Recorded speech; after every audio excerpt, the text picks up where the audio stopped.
आज के सेशन में हम पढ़ेंगे कि अल्पकाल में साम्य की स्थिति, उसमें हम लोग हानि की स्थिति पढ़ेंगे। इसके पहले के सेशन में हमने एकाधिकार का जो बाजार की स्थिति होती है या जो एकाधिकार होता है वह अल्पकाल में जो संतुलन में लाभ की स्थिति को कैसे प्राप्त करता है, तो उसको हम लोग ने रेखा चित्र द्वारा समझा था। आज का सेशन हानि की स्थिति पे है, क्योंकि अल्पकाल एक ऐसी स्थिति होती है जिसमें कि एकाधिकारी को लाभ, हानि, सामान्य लाभ इन तीनों में से कोई न कोई स्थिति प्राप्त होती है।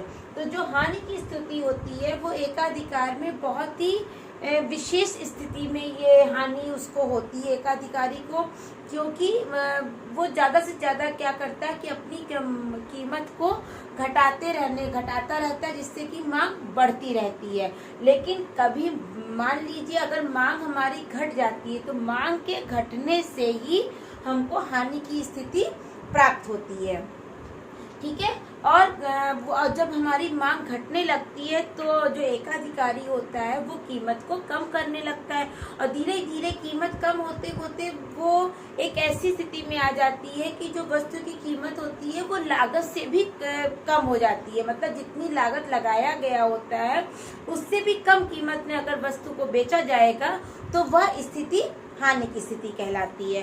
तो अब इस हानि की स्थिति को हम लोग अब रेखा चित्र द्वारा यानी कि डायग्राम के द्वारा समझेंगे।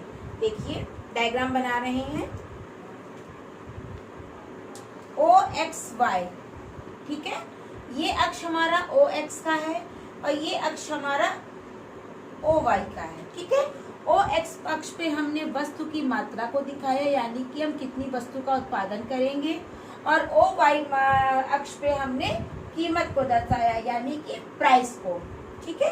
अब हम लोग इसमें AR और MR रेखा खींचेंगे, जैसे आपने लाभ की स्थिति में बनाया था AR और MR रेखा को, वैसे ही आप AR और MR की रेखा खींचेंगे। ये आपका है AR और ये आपका है MR।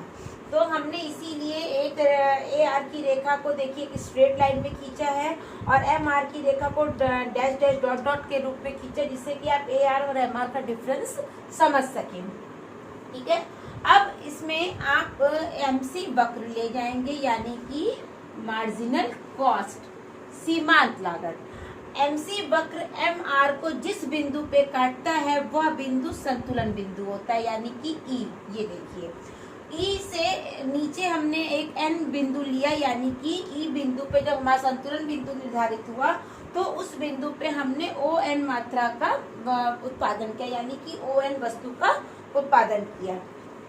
अब आपने लाभ की स्थिति में ये देखा था कि जो हमारा AC वक्र है, औसत लागत वक्र है, वो AR के नीचे से होके जा रहा था, यानी कि हमारी आय ज्यादा हो रही थी और लागत हमारी कम थी, तो हमको लाभ प्राप्त हो रहा था।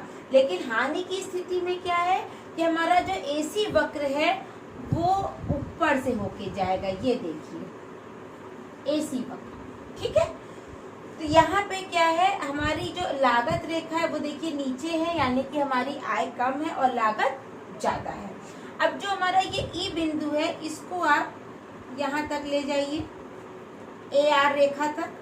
देखिए AR रेखा तक ले गए, AR रेखा तक ले गए। यहाँ हमने निर्धारित किया E1 बिंदु, यानी कि यहाँ हमारी कीमत निर्धारित हुई है।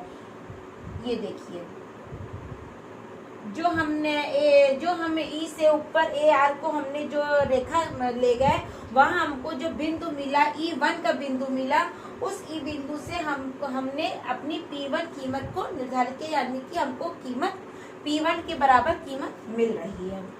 अब इसी E1 से हमने ऊपर की ओर देखिए डॉट करते हुए हम अपनी इसी लाइन को AC वक्र तक ले जाएंगे। ये देखिए AC वक्र, यहाँ हमने बिंदु निर्धारित किया E2, ठीक है। अब E2 से ये देखिए हमने फिर रेखा खींच दी, यानी कि ये हो गया P2, ठीक है।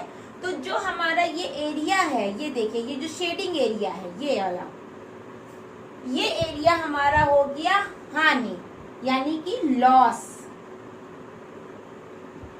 ठीक है। तो ये जो E1 से E2 के बीच की जो दूरी होती है, यही दूरी हमारी जो है हानि की स्थिति को दर्शा रही है। अब कभी कभी क्वेश्चन ये उठता है कि क्या अल्पकाल में अगर उत्पादक को मतलब एकाधिकारी को कॉन्टिन्यूअस हानि हो रही है तो क्या वो फिर भी उत्पादन करेगा? हाँ, वो एक स्थिति में जाके उत्पादन करेगा, क्योंकि इसमें हमारी जो परिवर्तनशील लागत होती है, औसत परिवर्तनशील लागत, जिसको हमने आप लोग को लागत के चैप्टर में समझाया था, वेरिएबल कॉस्ट, तो वो परिवर्तनशील लागत को अगर वो मतलब लागतों में परिवर्तन करके उसको लगाता रहता है तो वो हानि की स्थिति में भी दीर्घ काल तक अपने वस्तु का उत्पादन करता रहता है। तो अब इस डायग्राम में देखिए, जो हमारा ई बिंदु है, ये देखिए जो हमारा ई बिंदु है वो हमारा संतुलन बिंदु है, ठीक है, यानी कि यहाँ हमारी कीमत का निर्धारण हो रहा है। जो ON है ये हमारी वस्तु की मात्रा है कि हम कितनी वस्तु का उत्पादन कर रहे हैं, ठीक है। अब आप ये देखिए जो हमारा ये ONE1P1 है, यानी कि ये हमारा ONE1P1 ये हमारी क्या है?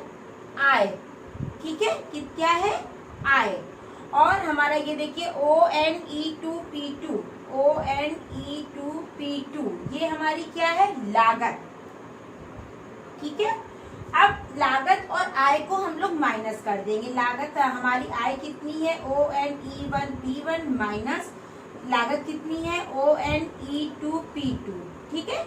अब ये देखिए O को हमने कट कर दिया, N को कट कर दिया, हमारे पास बचा E1P1 E2P2। ये देखिए हमारे पास बचा E1P1 E2P2।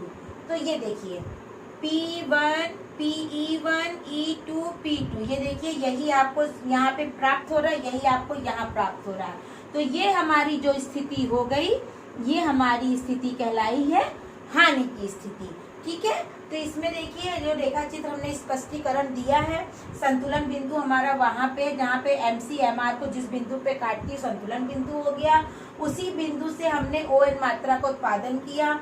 हमारी आय है ONE1P1, ये देखिए जो जहाँ पे हमारी AR रेखा एक दूसरे को मतलब जहाँ पर AR रेखा का वो बिंदु निर्धारित हो रहा है AR रेखा पर, यानी कि आय रेखा पर, औसत आगम रेखा पर, वहाँ हमारी आय निश्चित हो रही है, यानी कि कीमत निर्धारित हो रही है। इसी से हमने जब AC वक्र तक अपने बिंदु को ले गए तो E2 बिंदु निर्धारित हुआ, ये हमारी लागत रेखा है। तो जब हमने आय और लागत को माइनस कर दिया, सब्सट्रैक्ट कर दिया, तो हमको हानि की स्थिति प्राप्त हुई। तो आज का ये जो हमारा सेशन था, ये हानि की स्थिति का सेशन था, और आशा करते हैं कि ये रेखा चित्र और इसका स्पष्टीकरण जो हमने आपको समझाया है वो समझ में आया होगा। और थैंक यू।